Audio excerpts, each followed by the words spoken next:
Hello, everyone. I know folks are coming into our webinar room, as it were, but good morning or good afternoon, depending on where you are, and welcome.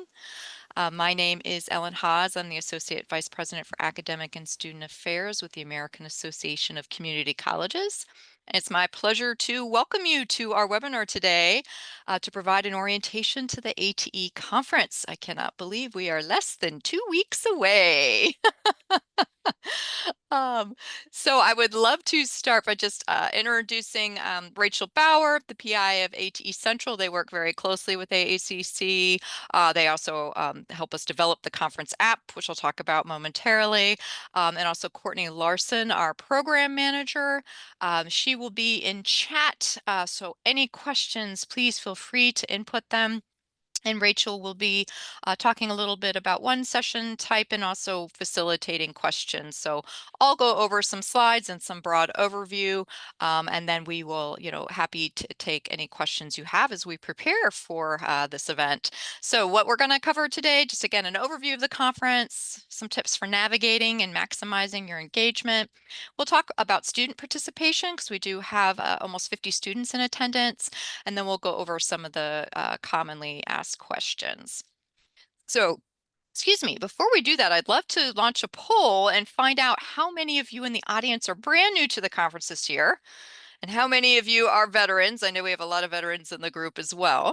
Yes. So if you could let me know if you are new, if you've been a time or tour before, or you've been a long timer. There we go. I also just wanted to mention, I don't know if any of you have noticed, Zoom is doing this new thing, which is very confusing, which is up at the top above where our faces are. You'll see webinar and Ellen Haas's screen. And if for some reason you're not seeing Ellen's slides right now, you might Ah, be on thank the you, Rachel. webinar one. It's just a new feature that has been confounding many of us. So if you're not seeing something, click on that Ellen Haas's screen piece. Ooh, Thank you. everybody's responding. Look at this. All right. So the majority are brand new. Welcome. You've come to the That's right super place. We exciting. look forward to Yay. seeing you. And thank you to those of you who have been in the past and that are, coming back to be with us again. And feel free to engage in chat as well. You have information and tips to share as a previous attendee, so we encourage you to do so.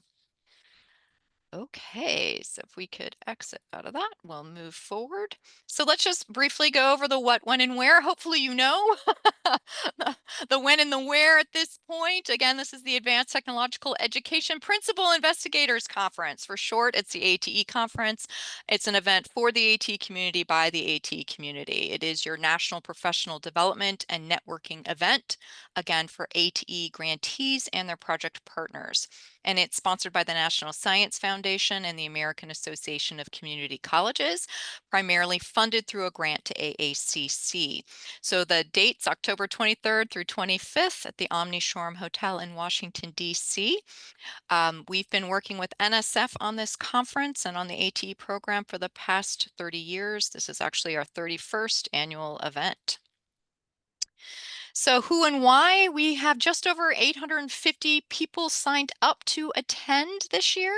Participants include project and center PIs, co-PIs, grant partners, business industry, secondary school, four-year institutions. NSF program directors attend. We have AACC staff in attendance, as well as select guests from the federal government and STEM-related nonprofits and associations. We bring in some of the disciplinary societies as well to network with you. ATE students also have the opportunity to attend. As I mentioned, we have 47 students joining us this year. In terms of why attend, likely the most compelling reason to attend is that NSF expects you to do so as part of your grant award. But even so, we'd like to think that participating in this conference is a benefit to being an ATE, is a benefit of being an ATE grantee. It offers a unique kind of professional development. It enables you to understand the national impact of the ATE program on technician education and the part that your program plays in this work. And perhaps most importantly, is you're joining a community, particularly those new to ATE. You'll be engaging with people who are all very interested in your work and those that truly understand all the joys and challenges of being an innovator in technician education. So we look forward to seeing you very soon. Just a friendly reminder on the website. Hopefully you've all seen it. You've made it one of your favorites. You'll be looking at it for the next 2 weeks as we go into the event. We have the preliminary agenda posted there now by day, but the full conference proposal will go up tomorrow. We are just in the final pass of that. So the full program tomorrow with all the AT Connects abstracts, everything will be provided. And then, as I mentioned, we are working with ATE Central on an ATE conference app. The app will actually be launched next week, so you'll be getting notifications when the app is ready for download. So just a heads up on that, that is forthcoming. And then it's also with great thanks to the AT community. As I said, this conference is for you and by you, and it's your contributions that put together this program. The conference features more than 80 sessions over the 3 days, as well as AT Connects and AT Connects sessions with over 220 conversation hubs, and all of this I'll touch on momentarily. So in terms of navigating the event, the best advice we can give you is to divide your teams. Come early, stay to the end. There's a lot of content. We do expect to be very busy. The conference is packed, starting with pre-conference activities Wednesday morning at 10:15. We start with affinity group meetings. We move into workshops, learning labs, and then we have the conference opening and dinner, and then full day of conference on Thursday, and we end Friday at noon. So again, expect to be busy, but expect to also make a lot of connections and hopefully learn a lot, have a lot of takeaways as well. So just to briefly go over the session types, so you know kind of what you're walking into. We start on Wednesday morning with what we call affinity group meetings. Again, these are from 10:15 to 11:30. They offer a venue for AT grantees to network, share insights, and explore ways to collaborate around areas of similar interest. These are open sessions.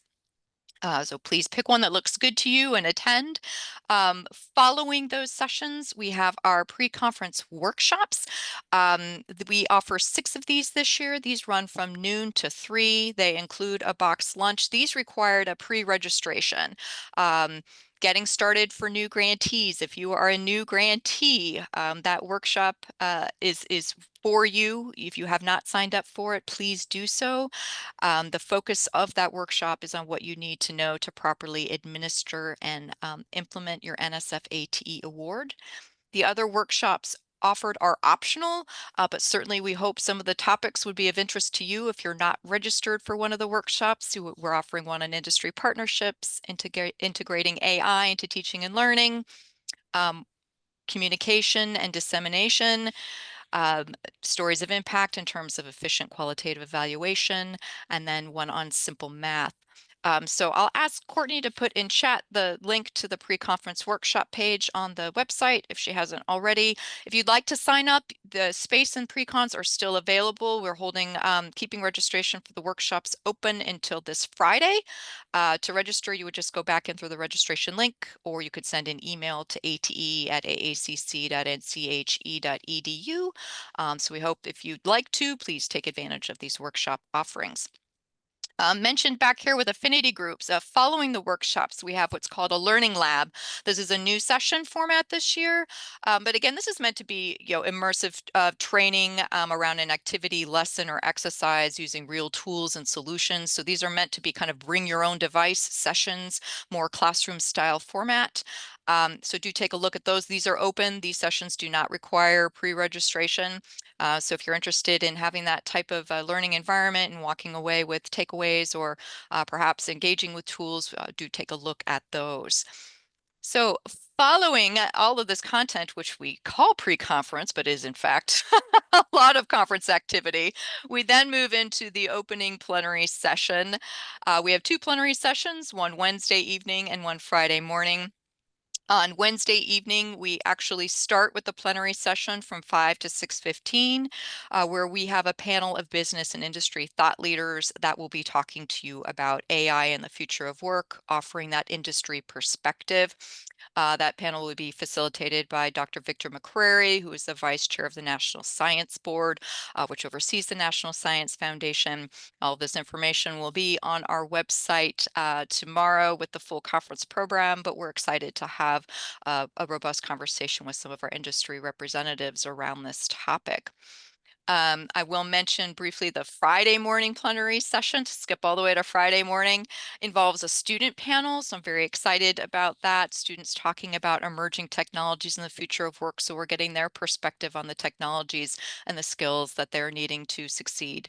That panel features 4 of our students that will be at the conference and participating in a student poster session that's facilitated by Dr. Celeste Carter. So we do hope you'll join us for those plenary sessions. And following our plenary session on Wednesday evening is dinner. So I do want to make that distinction. You come in and it's the plenary session from 5 to 6:15. The dinner follows from 6:15 to 7:15. And then following that, we have our student poster session and reception, where we highlight our students right up front. We hold dessert and coffee in this area, so we will ask you to leave the ballroom from dinner to take a nice little walk over to the students. And we do strongly encourage you to come and engage with the students. Again, they've all created posters that cover their field of studies. Many of them have done undergraduate research. Some are talking about their career fields, but it really is an opportunity to engage with the students that have come in to see what they're working on. So we do hope that you will take part in that. So following all that, that's Wednesday. Thursday, again, a full day of content. We start Thursday morning. Thursday and Friday morning, we offer a full breakfast. So Thursday morning, we have breakfast. Part of Thursday morning's breakfast are breakfast roundtables. Well, we'll have tables numbered at the top left of the Regency Ballroom where you enter, where NSF program officers are coming in to sit informally with attendees. So we're calling these kind of get to know you sessions. They can talk informally about NSF and processes there. So if you'd like to go in and talk with a program director, it is kind of first come, first serve to the 10 people seated around the tables, but you would look for those numbered tables at the front of the Regency Ballroom on Thursday morning. And following that, we have a lot of content. We run spotlight sessions and synergy sessions. So spotlight is more of your traditional panel type of session and presentation.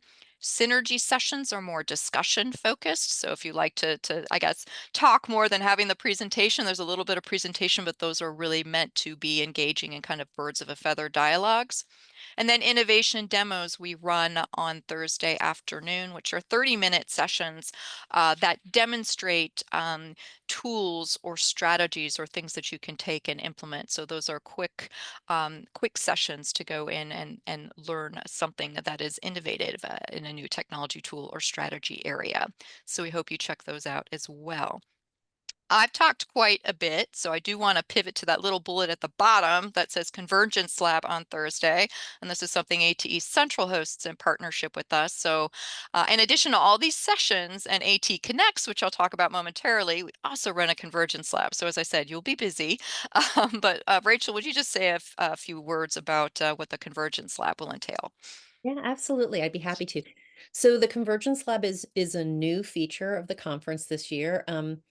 And it's going to be an interactive lab experience. We're bringing in a bunch of the large centers, which include the National Center for Autonomous Technologies, MATE, which does the ROV competition, Geotech, and a whole bunch of other partners. And basically, the goal of the Convergence Lab is to help people talk about, think about, and share knowledge about how fields are converging to either create new fields or deeply influence the fields that are already existing. So, thinking about how convergence sort of transforms autonomous technologies and advanced transportation system across air, land, sea, all of that good stuff, right? So it should be really fun because the centers are bringing in all kinds of technologies to sort of play with and resources for you to take home and to help you think about how your own field is converging with other folks, the fields that are covered by other areas of ATE. Thank you, Rachel. And I will mention the Convergence Lab is open all day, practically all day on Thursday from 7:30 to 3:30. 3:30. And it Yep. is in a room right across from registration. So if you Yes. just want to pop in at any point, that's designed to be a come in between sessions, engage at your leisure throughout the day. Lunch is a good time to pop in there too. But just to make you aware, that's right near, stationed near registration.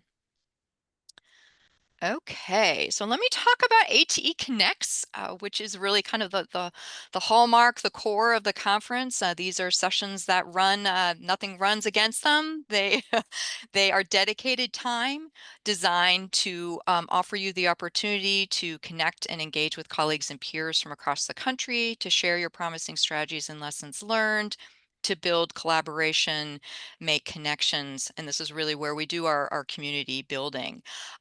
We focus on this networking and connection event. We want you to think about it as exploring the AT community and really having the opportunity to engage with like projects and centers. We do this by two separate networking sessions on Thursday, networking and information sharing sessions, and where they flip over completely from one to the next.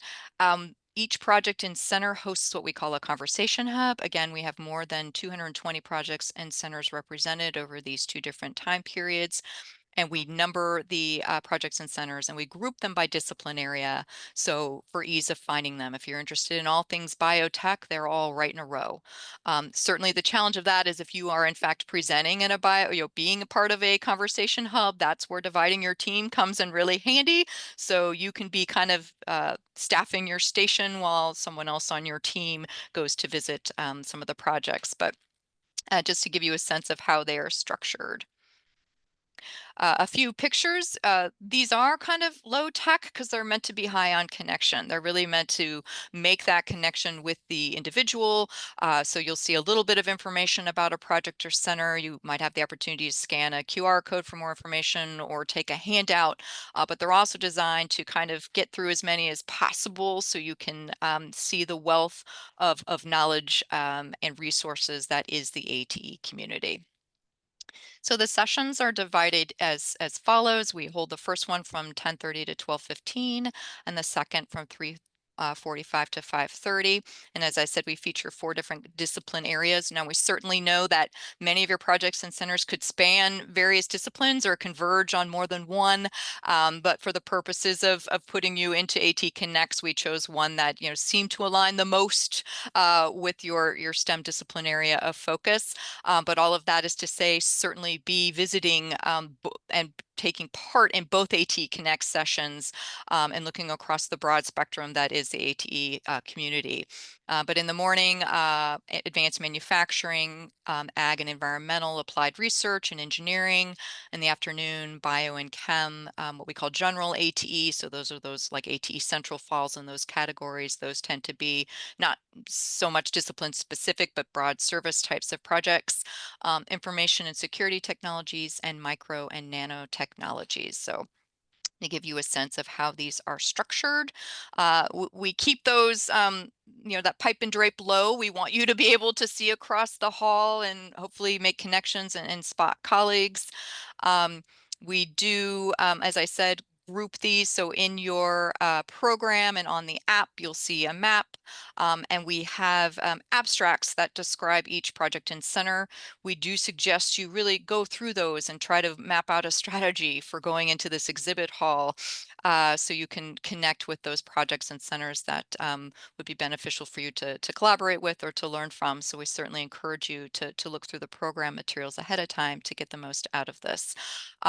We also have what we call networking lounges. There are 3 networking lounges throughout the exhibit hall as we're trying to create this as a space. As I said, this is the only thing going on at this time. So you are learning about others in the community and engaging with one another. We certainly feed you well in both of these sessions. We've got some good snack food in the morning, and then because it's right before lunch, and then in the afternoon we have a light reception as well. But just to see some of the examples of engagement. And then new to ATE, those of you that are brand new, which many of you are, you were not required to host what we call a conversation hub. We encourage you to go and make sure you get to as many of these as possible to connect with others in the community. But if you wanted to contribute a one-pager, a little bit of information about what you're hoping to do with your project or what you've been funded to do, we have new grantee corners scheduled, stationed throughout the exhibit hall near the networking lounges. So you're welcome to bring a one-pager for that. You can see one of the AACC attendants. We have someone staffing the front of the exhibit hall, can show you where these are and can help you place your one-pager if you'd like to bring copies to distribute. As I mentioned, in terms of the fun, we certainly make sure we have some good food and beverage for you. We have the networking lounges, and new this year, we try to do something a little bit new in the exhibit hall. We're holding these mini sessions, what we call ATE Connects countdowns. So in the back corner of the hall, there'll be a mini theater area where you would come in to hear some presentations that offer top 10 or less best practices, technology trends, or lessons learned in advancing STEM technician education. So these, again, 10 minutes, 5 slides to share best practices, to do these countdowns. There are 4 that are offered each ATE Connect session on topics such as enhancing grant success, top five strategies to maximize administrative support, top 5 ways to use AI to broaden impact of your ATE project, top 5 strategies to stay nimble amid the semiconductor renaissance. So there's some interesting ones on the program. So that might be something. I missed all the networking and the engagement. Pop over and see if you want to listen to one of these ATE countdowns as well. Just to go over the students. Again, 47 students attending this year. In addition to their poster session, we run some programming that is specifically for them. We have a student industry speed networking session. I have 23 industry confirmed as of this morning that will be engaging directly with students. So we're very excited about that. They also have the opportunity to go on a student tour of the Air and Space Museum. They have their student poster session, as I mentioned, and then we have believe 3 sessions on the program that feature panel of students. So do be looking for students. They are presenting and actively on the program as well.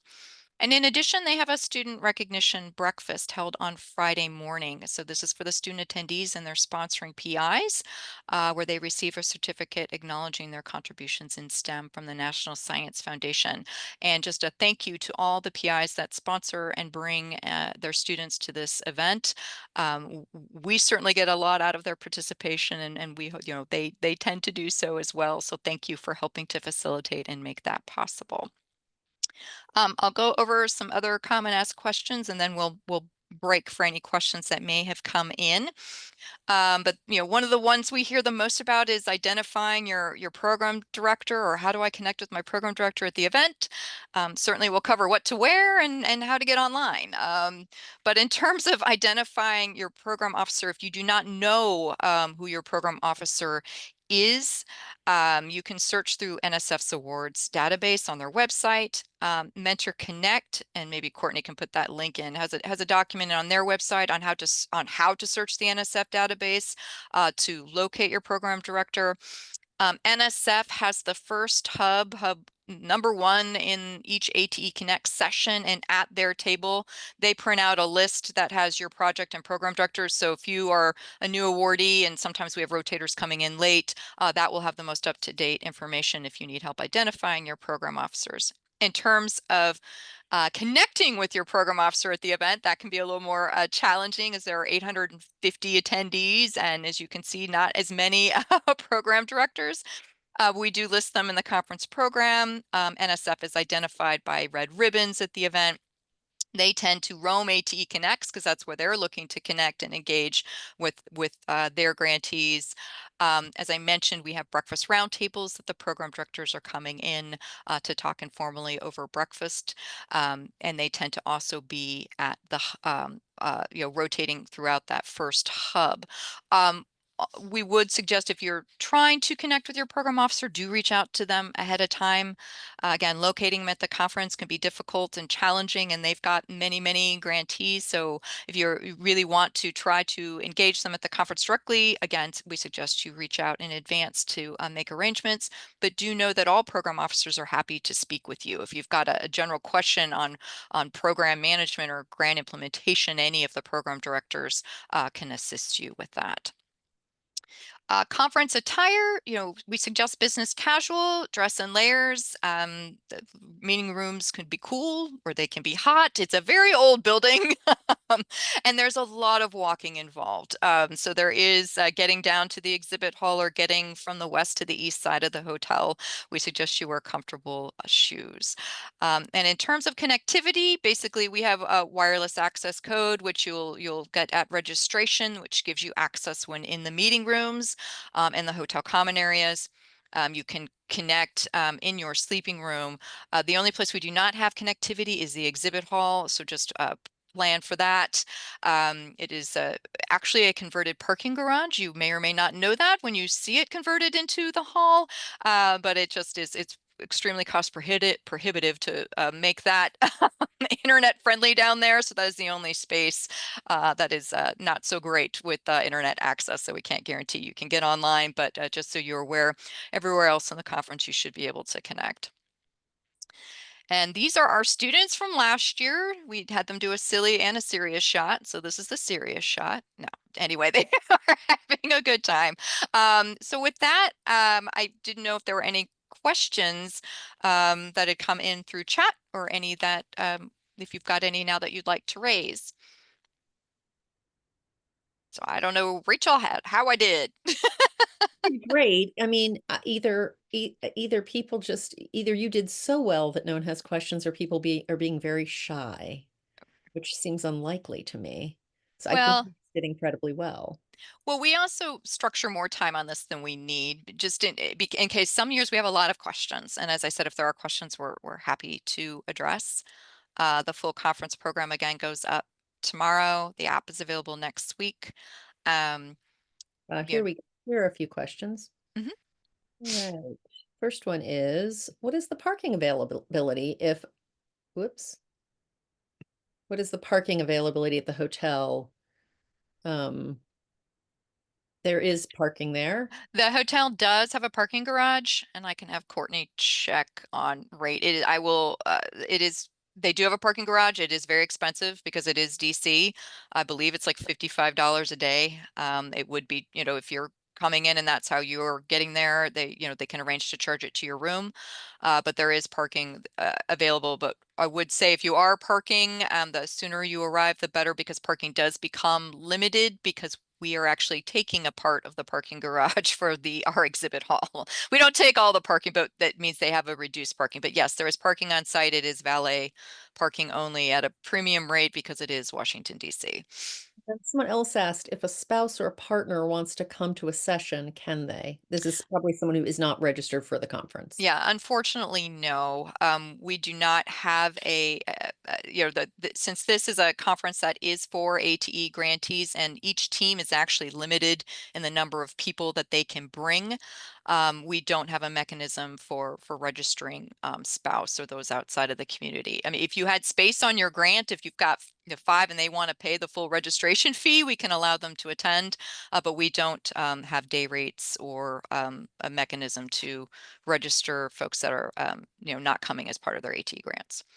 Right. And then someone else asked, are PIs required to attend this conference every year the grant is active? It is a requirement. It's expected that you attend, or if you yourself cannot attend, that you designate a co-PI or a grant team member to do so.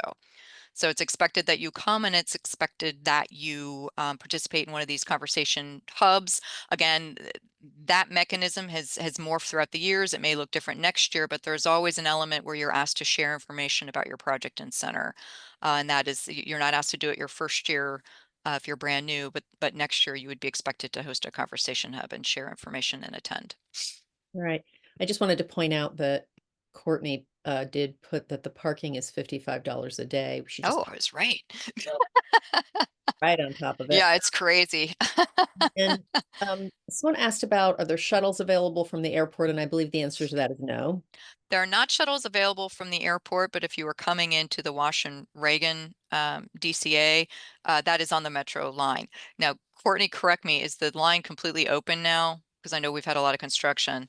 Yes, it's open. It will be open in October. So, Oh, Yeah. So in October, you can take the Metro Rail, which is the public transport directly from the airport to the Omni. There's a stop, the Woodley Park Station, which is just about a half block from the Omni showroom.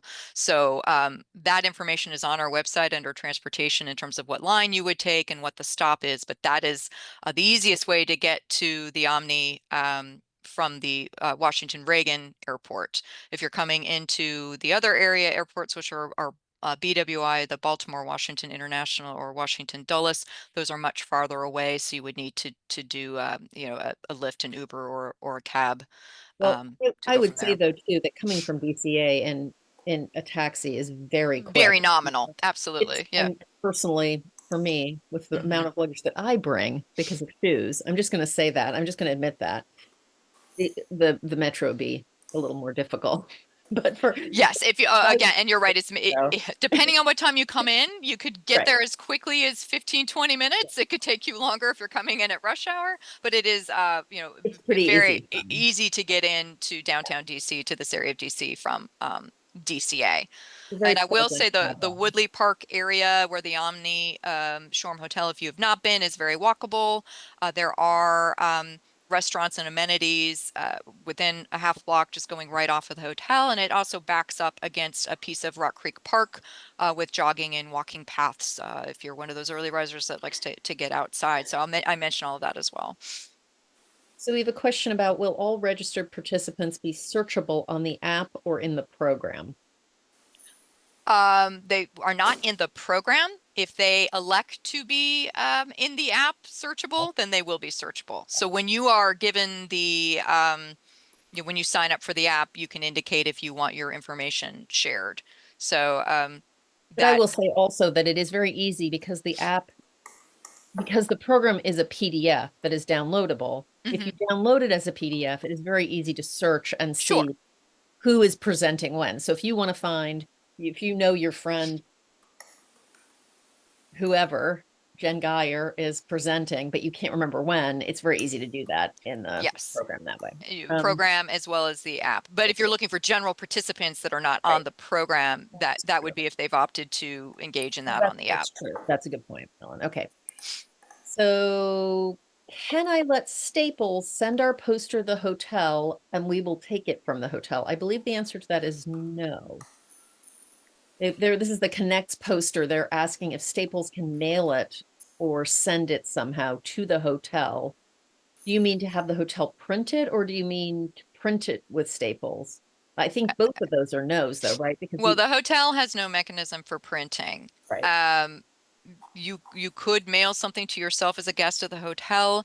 We caution against that if it's something that's construed as exhibit material because the hotel doesn't accept that, which is why we use Arata, which is a service vendor for shipping those things. Um, so you can, as I said, you can try to ship it to yourself at the hotel. You will incur an incoming package fee for that. So you can talk to the hotel about it. And there's no, if they construe it as an exhibit material, they may deny it because that's just hotels don't deal with exhibit materials. So that's why we have said use our service vendor and ship any handouts you have, do it all at the same time. Alternatively, you could arrange to pick it up at a Staples if you want to be on the safe side. But so the answer is yes, you can, but I can't guarantee it's going to get to you because of hotel policy. So, it's if that's something you'd like to try, again, it's I guess what your container looks like, and know that the Omni will Courtney charge you a box receipt fee, and I'm not sure what that is. Courtney made a good point though. If there's probably a Staples relatively near the Omni, so the smartest thing might be to just have it printed and walk over and get it. Yes, I would suggest that and not deal with what will be a service fee on your account because the Omni, as I said, will charge you an incoming package fee and then it's locating it, which could be its own headache in a hotel that's going to be filled with freight. Elizabeth, you'll get information about the app and how to get it and an email that'll go out to everybody. It's in something called Event Mobi. Oh, Courtney just put that in. So you'll get an email about that. And then someone was asking about taking down session 2 for the AT Connects, the Connect hubs, and it's right after. So if you're in session 2, the minute you're done, you just break down the Absolutely. And the breakdown, they're designed to be minimal setup, minimal breakdown. Because again, we want you to be focusing your efforts on connecting with one another and not having to lug lots of materials with you. So it really is breaking down a poster and some handouts, or if you brought anything to put on your little table, you would just be taking that. But the breakdown immediately follows the session, and it should not be time consuming or It cumbersome. this is a good reminder to people that this all you are to be bringing is your poster and a few handouts. This is no pop-up banners, no, like, none of that. This is ve this the AT Connects is a very simple setup, and it's designed to be so that people can talk and see over things, and it's very open. Yes, that One, is correct. um, oops, we got one more. Let's see, another message. How early are session hub posters set up? Um, By for your the by the I have to look at the schedule. I don't know, Courtney, if you've got that in front of you, but there is a setup period for for each each one. hub. I believe it's 8 to 8:30 Yeah, it's on, around breakfast time. it's 8 to 8:30, but that is for the first session Mhm. only. So if you are in that first session of AT Connects, you would set up during the breakfast period or right after. And then we have a setup period, I To believe it's from 3:30, I 3 to think. 3:30. We really design it so you're doing it right before that afternoon session because again, it does not take long to set up. 2 And if you seconds. had your poster printed through Arata, which was our service provider, or your handouts sent to them, they'll have them right at your booth and already set up. So you're just coming in to open your box and put something on a table if you went that route. But otherwise, it is as simple as sliding your poster into the sign holder and putting out whatever materials. Um, you can store your, Elizabeth, you can store your suitcase with the bell stand up. Absolutely. Courtney got to me before it was out of my mouth. And I agree with her. I've been going to that conference for many, many years, and it's very safe. The only thing I would say is that, Rock Creek Park is a park. So wandering around in that at night would be probably a bad idea. No, But it's a great thing to do during the day. that's right. It's beautiful during the day. And it's well trafficked during Yeah, the it day. is. There are a lot of During, people jogging and walking, and the whole area is extremely safe and also very well lit. Like, once you get away from the hotel, you're into big, lit streets, and there's tons of sushi and, um, uh, all kinds of lovely different kinds of food options and restaurants. I'm trying to think of what's the taverna? What's that? oh, Lebanese The taverna. Lebanese taverna's right there. There are And lots of really great and if choices. you're really adventurous, you can keep walking up the Yeah, street to the National Zoo. it's beautiful. It's not There's not too far from there either. a lot around. Um, Someone asked, can we bring copies of job announcements from our district and place at our hub or other public space? Well, wouldn't be any other public space. But I mean, if it's something you want to incorporate into your hub or it's related in some way to your grant, we don't you have the freedom to put at your hub, whatever you want your handouts to be. So that's up to you. But we don't, that would be the place to distribute. There aren't places publicly to put out materials outside of your AT Connects hub.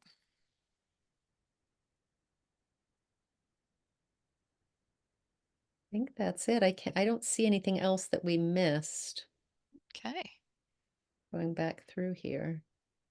And we hopefully we'll have lovely fall weather, which can be, it's usually rather nice this time of year. So hopefully we continue with that trend. Yes. Somebody just asked if it's okay to bring a few pens or goodies to have at your table. Oh Yes, it yeah, is. absolutely. Yeah. You've got Mm. a small cafe style table, but you do with that, as long as you're not putting up big banners and feel free to use that little bit of real estate. A lot of people do that. We'll bring pens or candy or just a little thing to put out. All right. Okay. Well, if there aren't further questions, again, if you have them, if we get off this webinar and you have one, please feel free to reach out to Courtney or to me or to the ATE box. We're happy to respond. As I said, the program goes up tomorrow. The app will be out next week. And then, the hub of our activity, the heart of our activity is the registration counter, which is on the west side of the hotel. Any issues on site, please come there, and we will help you out with anything that might occur once we're there. But we're very much looking forward to everyone's participation, and just so happy we're all in person and back. And this conference has gone through a lot of incarnations, but again, it's for you and by you, and we're really just excited to have everyone participate. So thank you. Look forward to seeing you guys soon. All right. Thank you, Rachel. Thank you, Courtney. Yeah. Take Thanks. care all. Bye. Bye-bye.